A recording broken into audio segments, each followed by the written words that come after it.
Dans les archives oubliées de la Normandie, une simple mention dans un registre paroissial du XVIIe siècle révèle l'existence d'un commerce si abominable qu'il fut rayé de l'histoire officielle.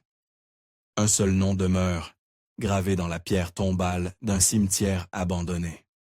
Belém. Avant de poursuivre cette histoire qui vous glacera le son, abonnez-vous à notre chaîne et dites-nous dans les commentaires de quelle ville vous nous écoutez.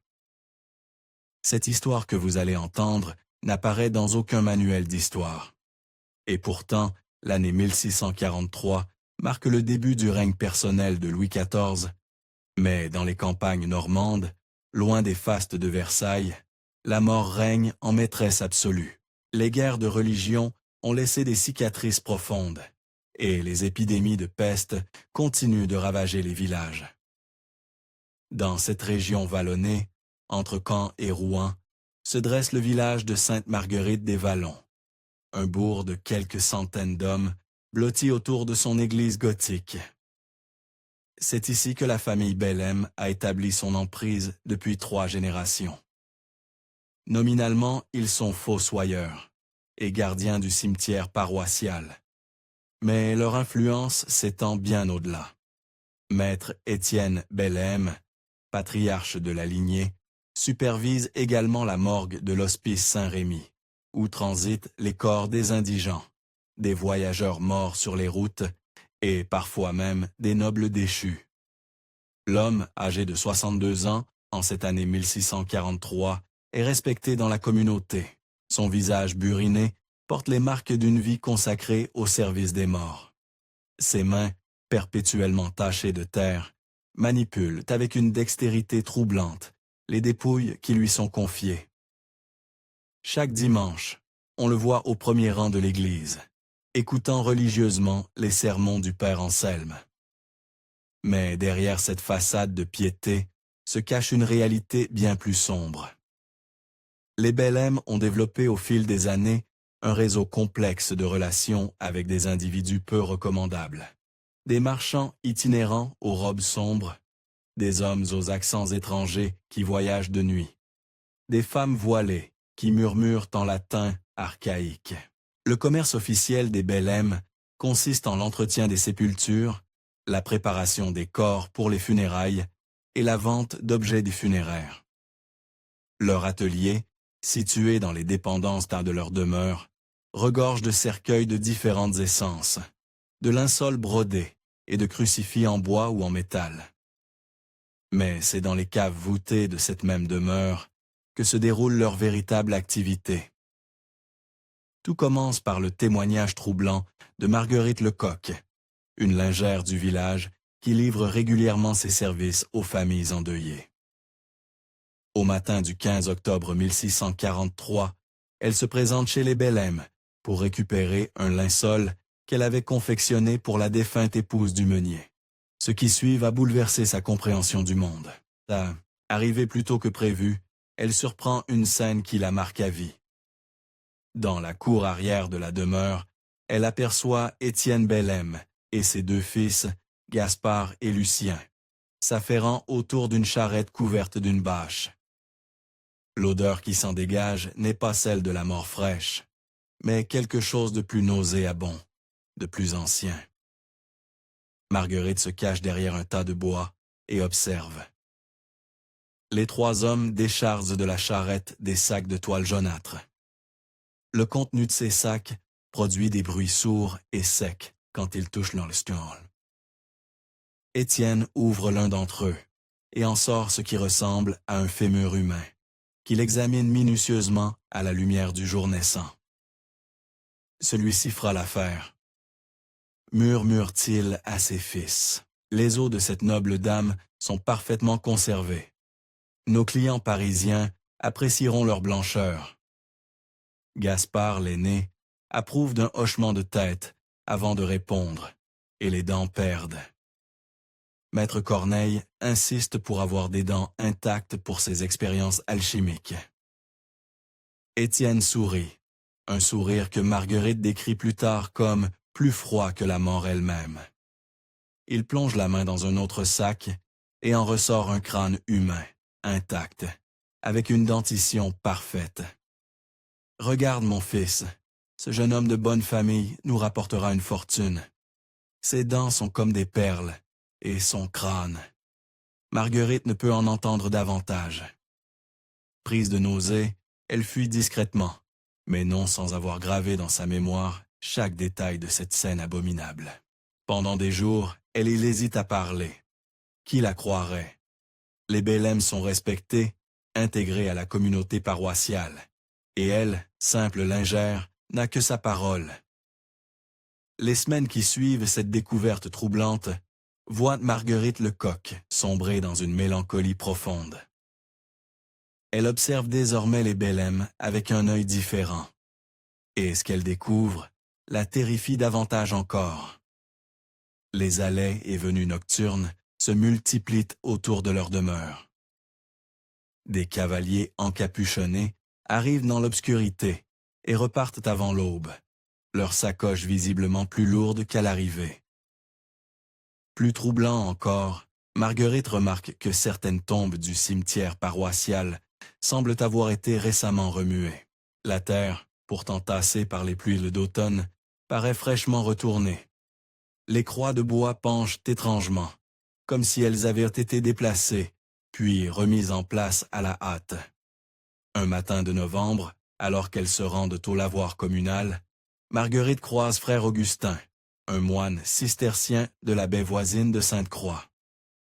L'homme, habituellement loquace, semble préoccupé.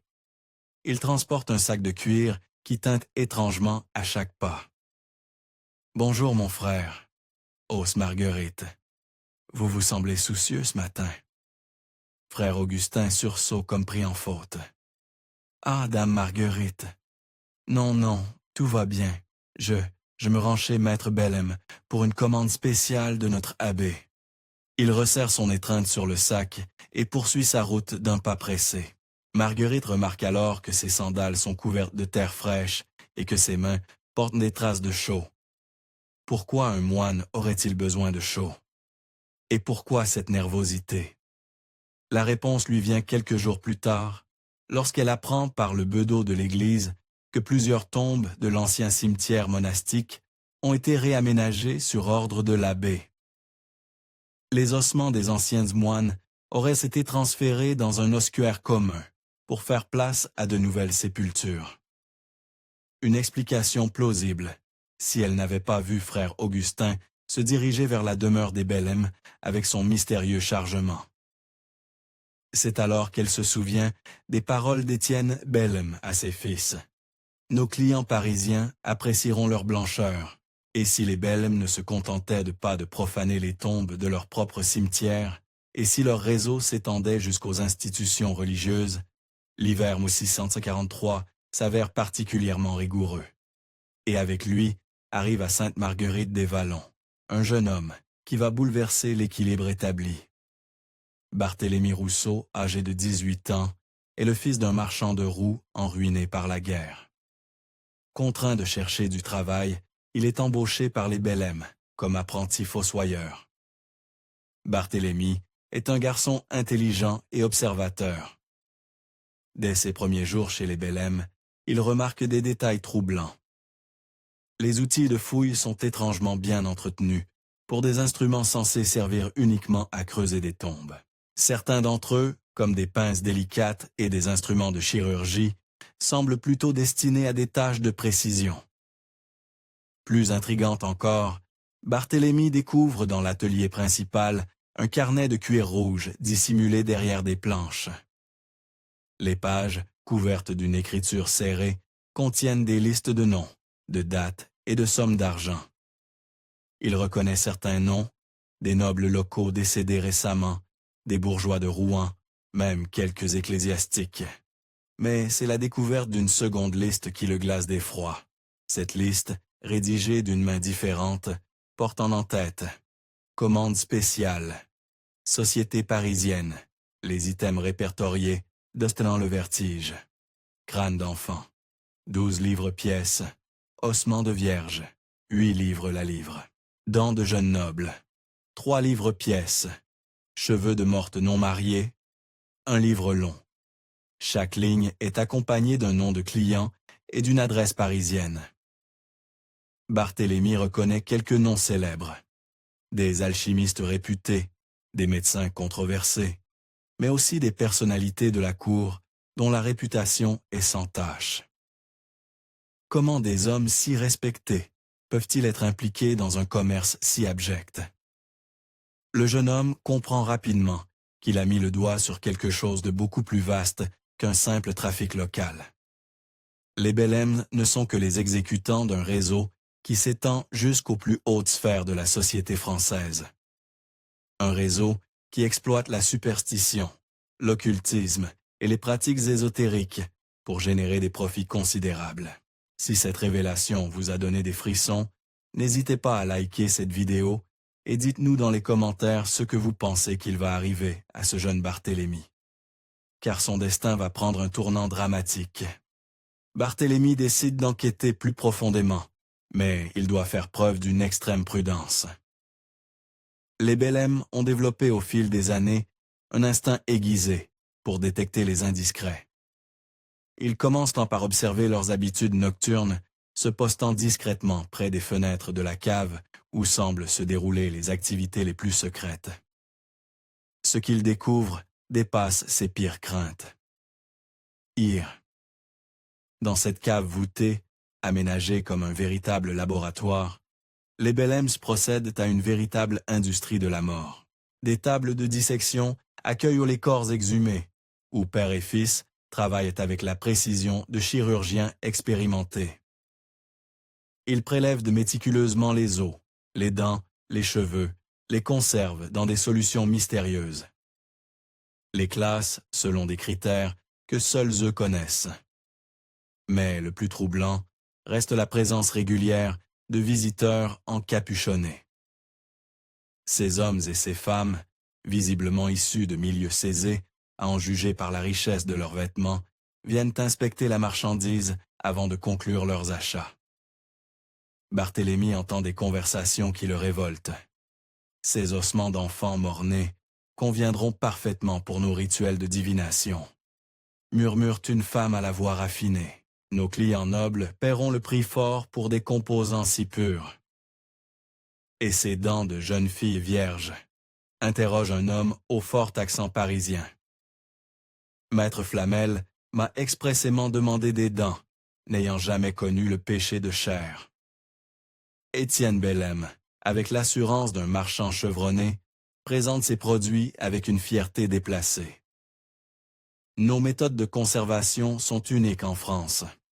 Nous utilisons des techniques héritées des embaumeurs égyptiens, adaptées aux besoins de notre clientèle moderne. Barthélemy découvre également que le réseau des Bellem s'étend bien au-delà de la Normandie.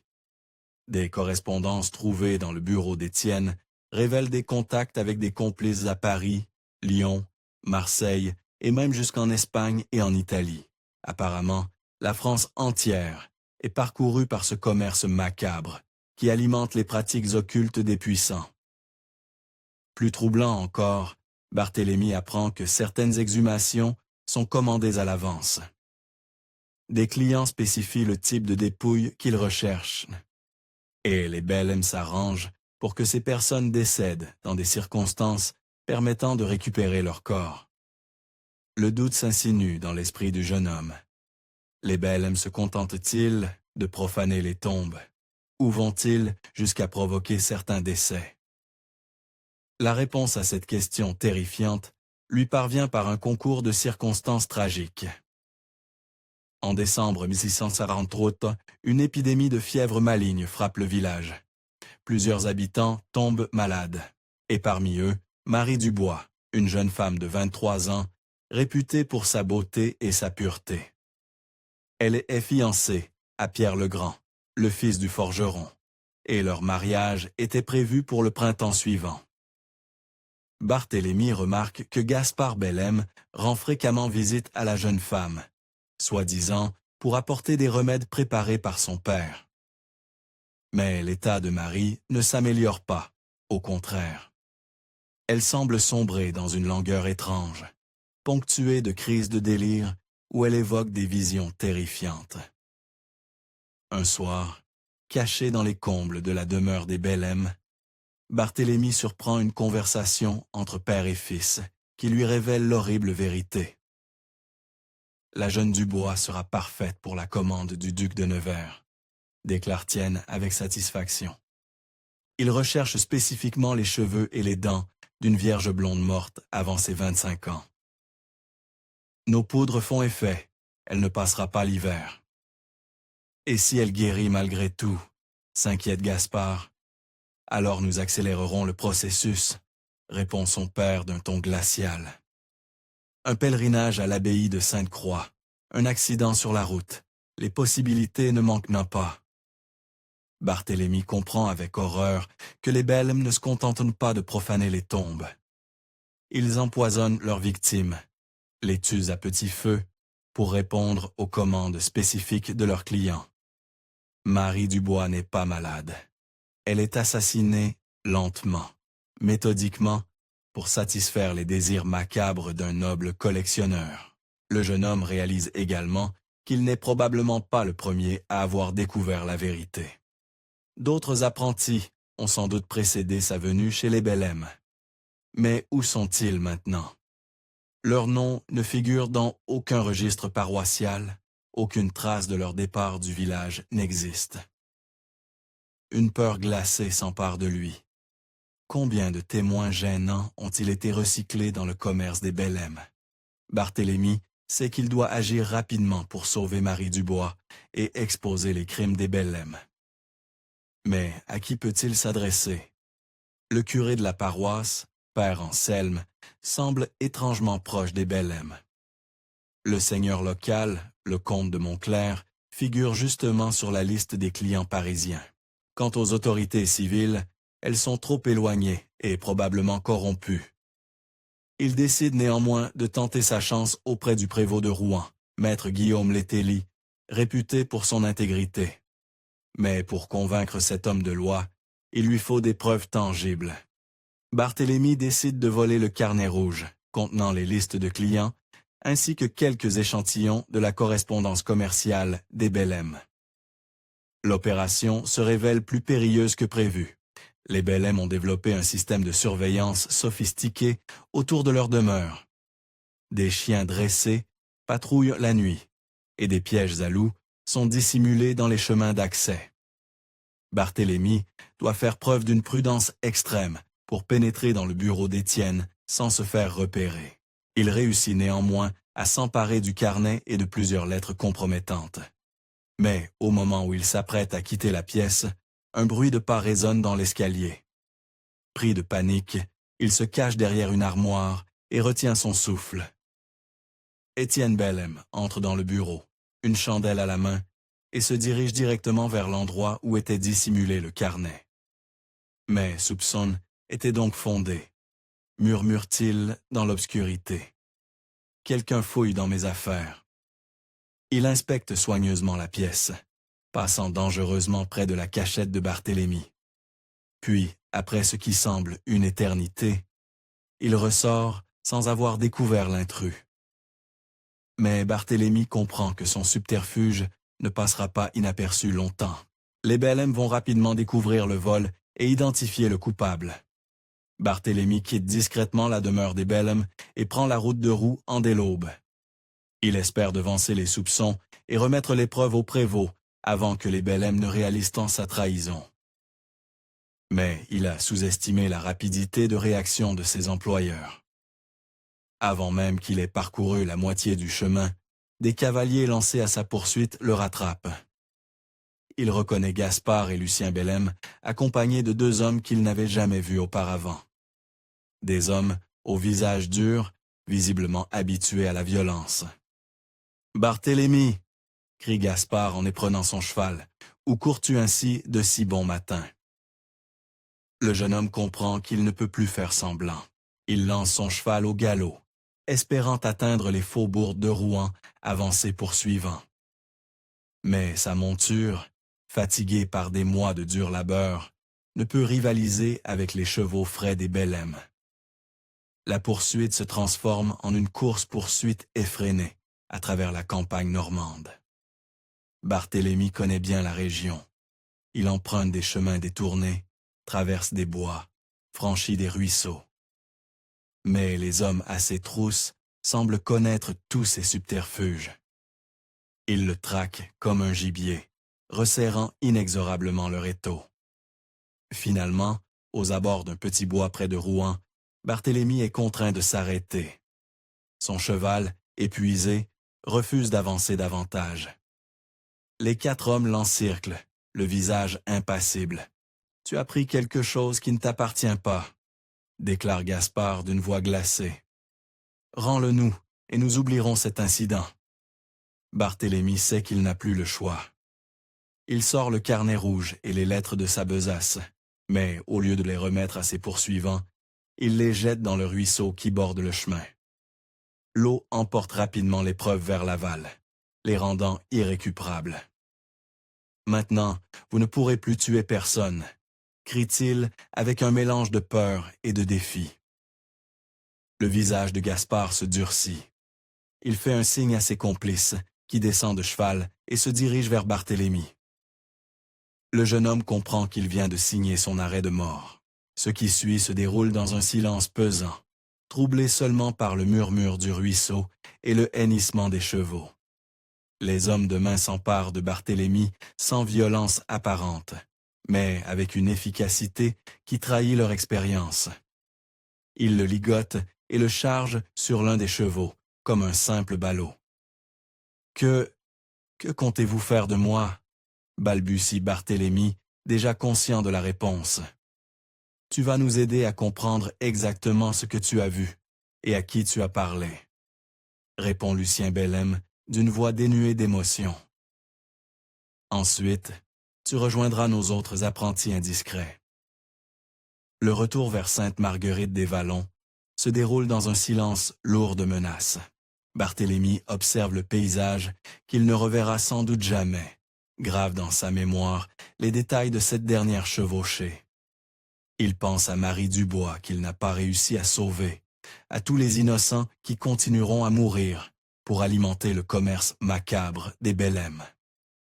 Arrivé à la demeure, il est enfermé dans une cave humide, différente de celle où se déroulent les activités de dissection. Cette cave-là sent la mort ancienne, une odeur de décomposition qui imprègne les murs de pierre. Dans un coin, il aperçoit des ossements humains, mais pas ceux destinés à la vente. Ces os-là portent encore des lambeaux de chair, des cheveux, des vêtements. Les restes d'autres apprentis, sans doute, ceux qui avaient découvert la vérité avant lui. Étienne Bellem descend le voir quelques heures plus tard. L'homme semble fatigué, vieilli par les événements de la journée. Il s'assoit sur un tabouret, face à Barthélemy, et le regarde longuement sans parler. « Tu sais, finit-il par dire, j'ai toujours eu de l'estime pour toi. Tu es intelligent, observateur, travailleur. Dans d'autres circonstances, tu aurais pu devenir un associé précieux. »« Comment pouvez-vous faire cela ?» s'écrie Barthélemy. « Comment pouvez-vous tuer des innocents pour vendre leurs restes à des fous ?» Étienne sourit tristement. « Des fous? Tu crois que nos clients sont des fous? Détrompez-toi, mon garçon. Nos clients sont des hommes de pouvoir, des nobles, des bourgeois, des ecclésiastiques. Ils dirigent ce pays. Ils façonnent son avenir. Et ils ont besoin de nos services pour satisfaire leurs besoins particuliers. » Il se lève et fesse de quelques pas dans la cave. « Sais-tu combien rapporte notre commerce? Assez pour acheter des châteaux, des titres de noblesse, des privilèges royaux. Assez pour corrompre des juges, des prêtres, des administrateurs. Nous ne sommes pas des criminels, nous sommes des entrepreneurs. Et Marie Dubois, et tous les autres que vous avez tués? » « Marie Dubois va mourir de toute façon, » répond Étienne avec froideur. « Nous ne faisons qu'accélérer un processus naturel. Et ces restes serviront à quelque chose d'utile, contrairement à ce qui se passerait si elle pourrissait simplement dans un cercueil. » Barthélemy comprend qu'il a affaire à un homme qui a depuis longtemps perdu toute humanité. Un homme pour qui la mort n'est plus qu'une marchandise, et la vie humaine qu'une matière première à exploiter. Le lendemain matin, Barthélemy reçoit une visite inattendue. Frère Augustin, le moine cistercien qu'il avait croisé quelques mois plus tôt, descend dans la cave accompagné d'Étienne Bellem. Le religieux porte la même robe de bure, mais son visage a perdu toute bienveillance chrétienne. « Voici donc notre problème », dit-il en désignant Barthélemy. Ce jeune homme a vu des choses qu'il ne devrait pas voir. Il a volé nos documents les plus sensibles, ajoute Étienne. Heureusement, nous avons pu récupérer la situation avant qu'il ne contacte les autorités. Frère Augustin hocha la tête. Nos supérieurs parisiens ne seront pas contents d'apprendre cet incident. Ils comptent sur notre discrétion absolue. C'est alors que Barthélemy comprend l'étendue véritable du complot. Les Bellem ne sont pas des criminels isolés. Ils font partie d'un réseau organisé qui implique des institutions religieuses, des nobles, des bourgeois, peut-être même des membres de la cour royale. Un réseau qui utilise la superstition et l'occultisme pour générer des profits considérables, mais aussi pour maintenir son emprise sur la société. « Qui êtes-vous, vraiment ?» demande-t-il au moine. « Je suis ce que tu vois », répond frère Augustin. Un homme de Dieu qui comprend que la foi doit parfois s'accommoder des réalités du monde. Nos clients ne sont pas des hérétiques. Ce sont des hommes de pouvoir qui cherchent à maintenir l'ordre établi par tous les moyens nécessaires. Ils sortent de sa robe un petit flacon rempli d'un liquide transparent. Ceci t'aidera à rejoindre le Seigneur sans souffrance. C'est un privilège que nous n'accordons qu'aux jeunes gens de valeur. Barthélemy réalise qu'il va mourir, mais aussi que sa mort ne servira à rien. Le réseau des Bellem continuera à fonctionner. Marie Dubois mourra empoisonnée, d'autres innocents suivront. Le mal qu'il a découvert est trop vaste, trop bien organisé, trop puissant pour être détruit par la révélation d'un simple apprenti.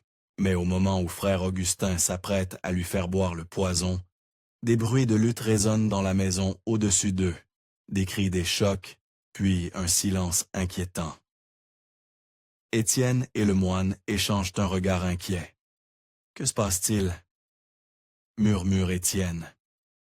La porte de la cave s'ouvre brutalement, et un homme en habit de voyage dévale les escaliers. Il est accompagné de 2 soldats en uniforme royal. L'homme, âgé d'une 50aine d'années, porte les insignes d'un officier de la mare échaussé. « Maître Bellem, dit-il d'une voix ferme, vous êtes en état d'arrestation pour profanation de sépulture et commerce illicite. » Étienne blêmit.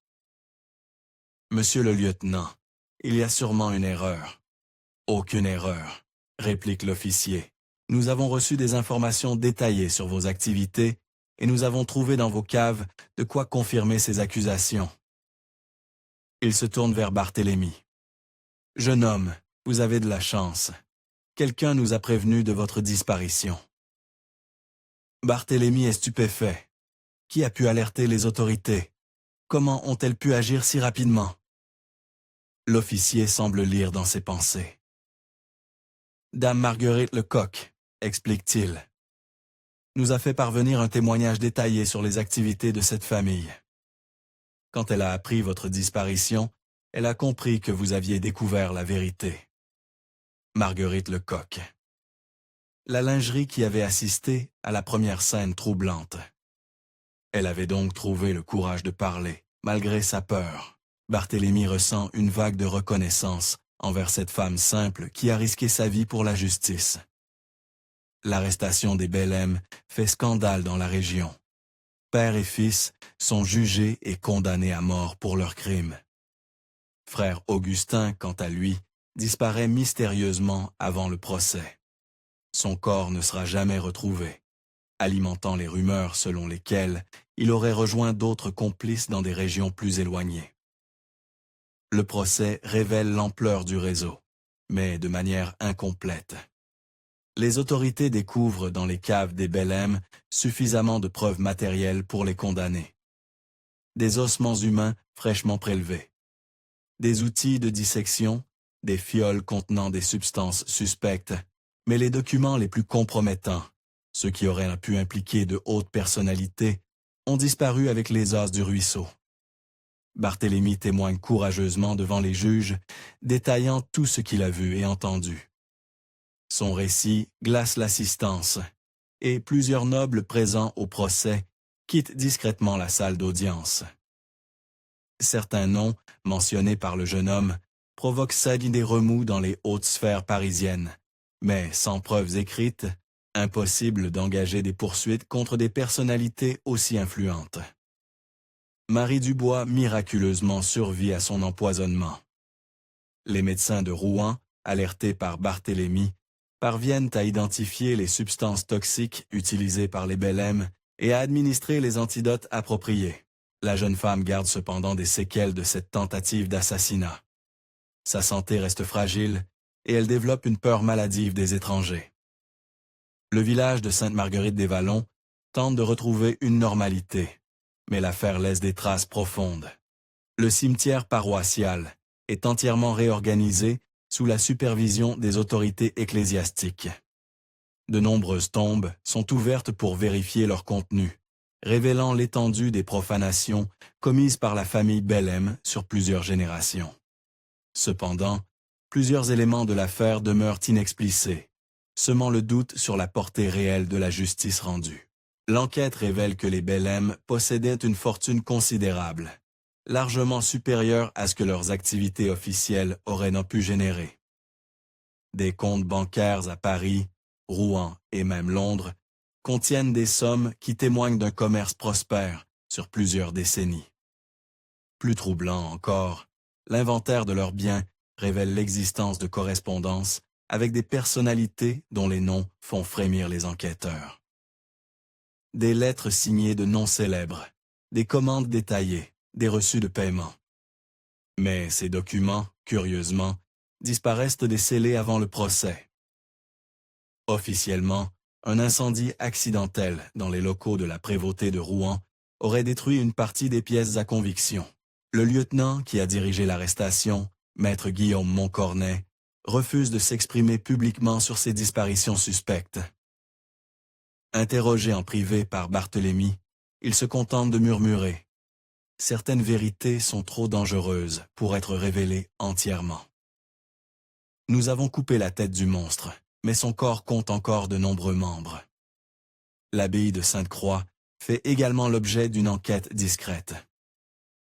Les autorités découvrent que plusieurs moines ont quitté précipitamment l'établissement dans les jours qui ont suivi l'arrestation des Bellem. L'abbaye Dom Siméon de Montclair prétend qu'il s'agit de transferts de routine vers d'autres monastères. Mais il refuse de révéler les destinations de ces religieux. Plus intriguant encore, l'examen de l'ancien cimetière monastique révèle des anomalies troublantes. De nombreuses tombes anciennes ont été vidées de leur contenu, mais les registres de l'abbaye ne mentionnent aucun transfert d'ossements. Où sont passés les restes des moines enterrés là depuis des siècles? Marguerite Lecoq, héroïne malgré elle de cette affaire, ne profite guère de sa bravoure. Quelques mois après le procès, elle tombe mystérieusement malade. Les symptômes qu'elle développe rappellent étrangement ceux de Marie Dubois. Langeur, fièvre intermittente, vision cauchemardesque. Malgré les soins prodigués par les meilleurs médecins de la région, elle s'éteint au printemps 1644. Sa mort soulève des questions troublantes. Qui aurait intérêt à faire taire la principale témoin de l'affaire Bellem? Les autorités enquêtent, mais ne trouvent aucune trace d'empoisonnement. Officiellement, Marguerite serait morte d'une fièvre maligne, comme il en sévit régulièrement dans la région. Barthélemy, quant à lui, quitte définitivement la Normandie après le procès. Il s'installe à Paris, où il reprend des études de droit grâce à une bourse accordée par les autorités royales en reconnaissance de son courage. Mais il garde de cette affaire des séquelles psychologiques durables. Il développe une méfiance maladive envers les institutions religieuses et une obsession pour la justice qui marquera toute sa carrière. Devenu avocat, Il se spécialise dans la défense des accusés de sorcellerie et d'hérésie, tentant de protéger les innocents contre les abus de pouvoir qu'il a lui-même subis. Ses collègues le décrivent comme un homme brillant mais tourmenté, hanté par des souvenirs qu'il ne partage qu'avec ses intimes. L'affaire Belem provoque des remous jusque dans la capitale. Plusieurs personnalités de la cour, discrètement mises en cause par les témoignages, voient leur réputation ternie. Certaines quittent précipitamment Paris pour des voyages prolongés en province ou à l'étranger. D'autres, plus habiles, parviennent à retourner la situation en leur faveur en se présentant comme des victimes de diffamation. Le cardinal Mazarin lui-même s'intéresse de près à l'affaire, non pas par souci de justice, mais parce qu'il comprend les implications politiques du scandale. Si l'existence d'un réseau occulte, impliquant des nobles et des ecclésiastiques, venait à être révélée publiquement, elle pourrait ébranler la stabilité du royaume.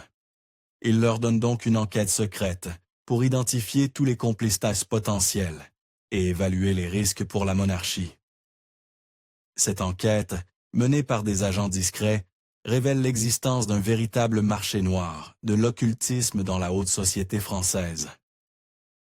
Les pratiques ésotériques, loin d'être marginales, séduisent de nombreux nobles en quête de pouvoir, de fortune ou d'influence. Les restes humains fournis par les Belem alimentent des rituels magiques, des expériences alchimiques, des séances de divination qui permettent à leurs participants de croire qu'ils contrôlent leur destin. Mais Mazarin comprend également que révéler cette vérité risquerait de provoquer une crise religieuse et politique majeure. Il décide donc d'étouffer l'affaire, de limiter les poursuites aux seuls Belem et de faire disparaître toutes les preuves compromettantes pour les personnalités de Orang. 20 ans après l'exécution des Belem, l'affaire semble oubliée. Sainte Marguerite des Vallons a retrouvé sa tranquillité sous la supervision d'un nouveau curé et d'un nouveau fossoyeur. Le cimetière paroissial, entièrement réorganisé, ne porte plus trace des profanations passées. Pourtant, des indices troublants suggèrent que le réseau n'a pas entièrement disparu. En 1663, un incident étrange se produit dans un village voisin. Le fossoyeur local, un certain Hervé Dubrinfo, est surpris en train d'exhumer clandestinement des corps récemment enterrés. Interrogé par les autorités, il avoue agir sur commande de clients parisiens qui lui versent des sommes importantes pour des composants spéciaux. L'enquête révèle que Dubrinfo n'est qu'un maillon d'une chaîne qui s'étend de nouveau vers la capitale. Mais cette fois, les autorités font preuve de plus de discrétion. L'homme est arrêté, jugé rapidement et exécuté sans publicité. Aucun détail de l'affaire ne filtre dans l'opinion publique. Barthélemy, devenu entre-temps un avocat respecté de Paris, entend parler de cette nouvelle affaire par ses relations professionnelles. Il tente d'en savoir plus, mais se heurte à un mur de silence. Ses anciens contacts dans la maréchaussée refusent de lui fournir des informations. Et les dossiers judiciaires relatifs à l'affaire Dubrinfo disparaissent mystérieusement des archives. Cette expérience le convainc que le réseau mis au jour en Normandie s'est reconstitué sous d'autres formes.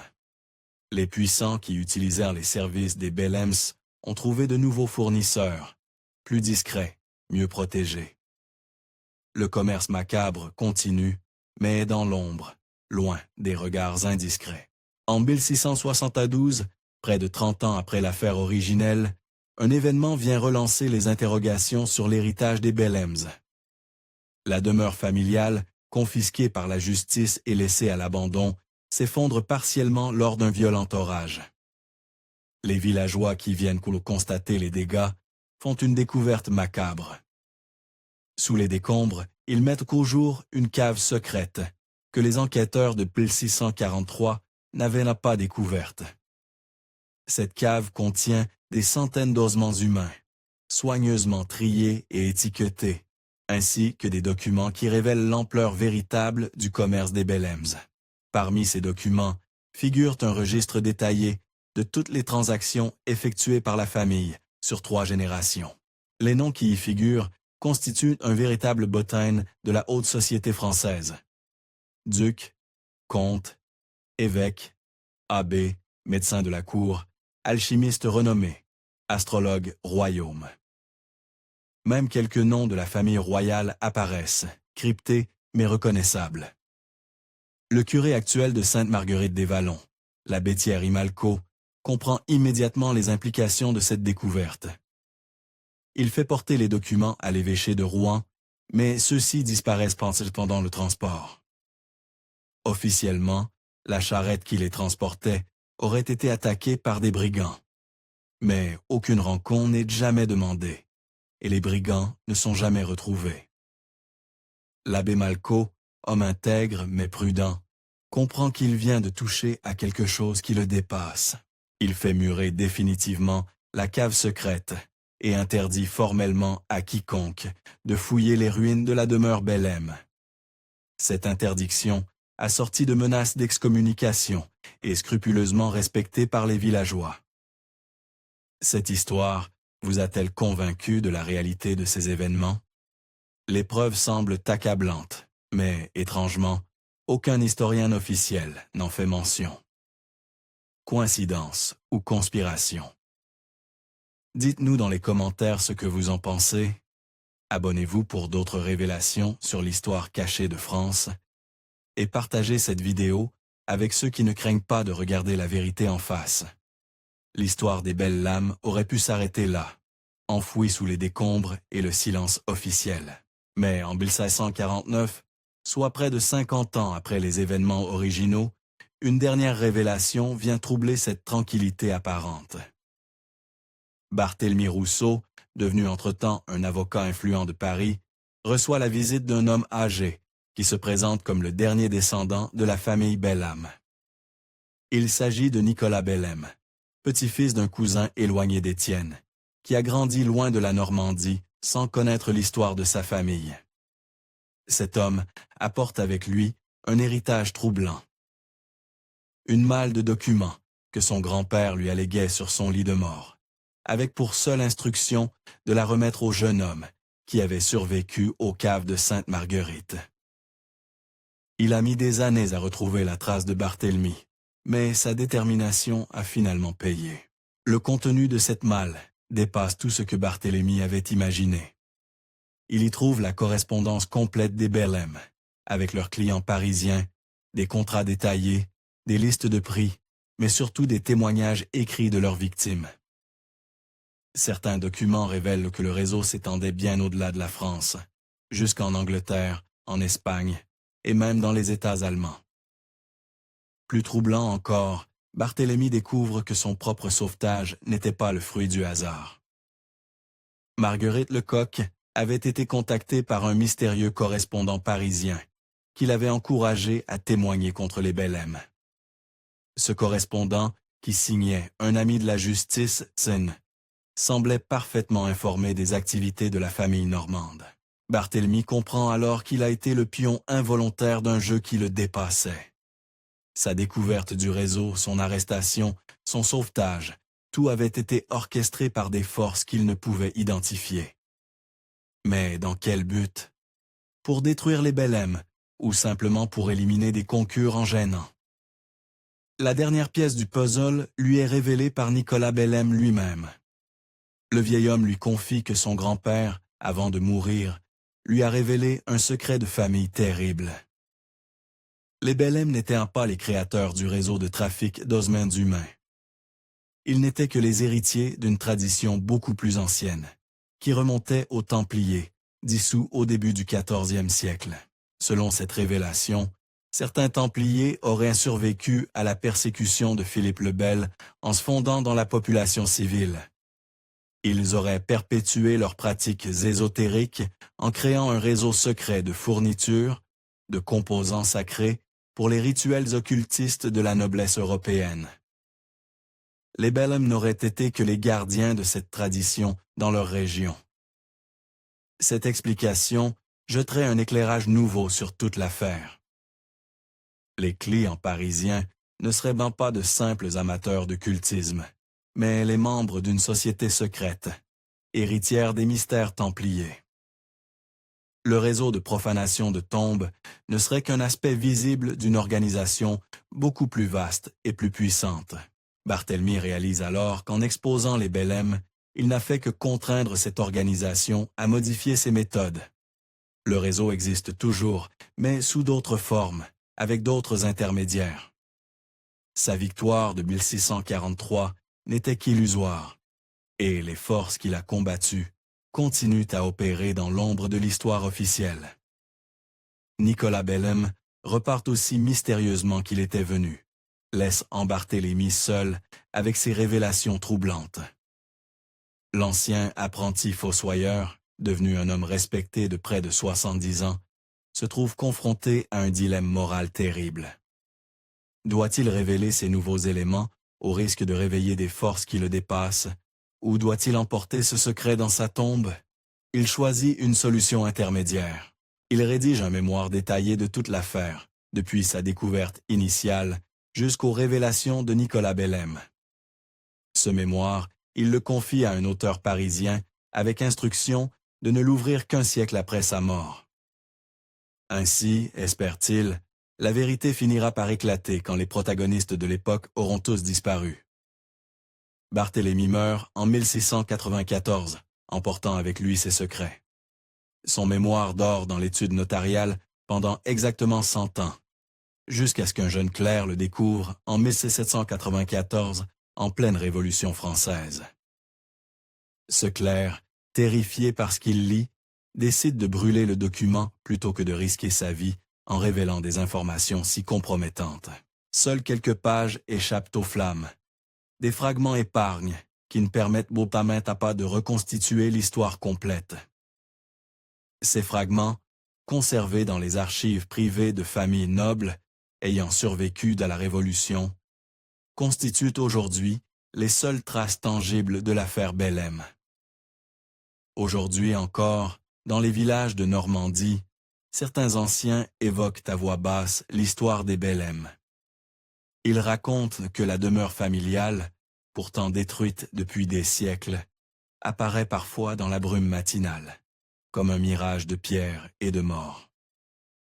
Ils parlent de brises étranges dans l'ancien cimetière paroissial, de lumière qui dansent d'entre les tombes les nuits sans lune. Ces récits, évidemment, ne sont que superstitions et légendes populaires, mais ils témoignent de l'impact durable qu'a eu cette affaire sur la mémoire collective de la région. Un impact si profond qu'il transcende les siècles et continue à hanter l'imaginaire local. Les historiens officiels, quant à eux, ignorent superbement ces témoignages. Dans leurs ouvrages savants, aucune mention n'est faite de la famille Belem ou de son commerce macabre. Cette omission est-elle due à un manque de sources fiables ou à une volonté délibérée d'occulter un épisode embarrassant de l'histoire française? La question reste ouverte, et chacun peut y apporter sa propre réponse. Mais une chose est certaine, dans les méandres de l'histoire officielle, combien d'autres secrets dorment-ils, attendant qu'un regard curieux vienne les réveiller? Combien d'autres Belem ont-ils opéré dans l'ombre, protégés par le silence des puissants et l'oubli du temps? L'histoire que vous venez d'entendre semble si précise, si documentée, qu'il est difficile de croire qu'elle soit entièrement fictive.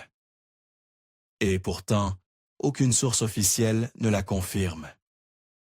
Alors, vérité historique ou construction imaginaire? La frontière est parfois plus mince qu'on ne le croit.